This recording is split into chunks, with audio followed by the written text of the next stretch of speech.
ప్రకాశం జిల్లా మార్కాపురంలో ఎమ్మెల్యే కందుల నారాయణ రెడ్డి పట్టణంలోని బోడపాడు జంక్షన్ వద్ద ఆంధ్రప్రదేశ్ ప్రభుత్వ ఇసుక నిర్వహణ సంస్థ ఆధ్వర్యంలో ఇసుక స్టాక్ యార్డ్ ప్రారంభించారు. ఇక్కడ ప్రభుత్వం నిర్ణయించిన టన్ను ఇసుక ధర 1280 రూపాయలకే లభిస్తుందని ఎమ్మెల్యే తెలిపారు.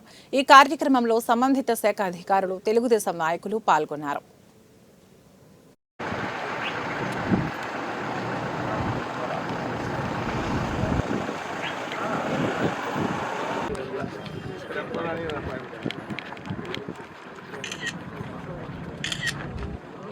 మోహన రూపాయ సార్వభౌమాయ మంగళం శ్రీమద్ రమారమణ గోవిందో హరి ఏడుకొండలవాడ వెంకటరమణ గోవిందా గోవిందా అనాథరక్షక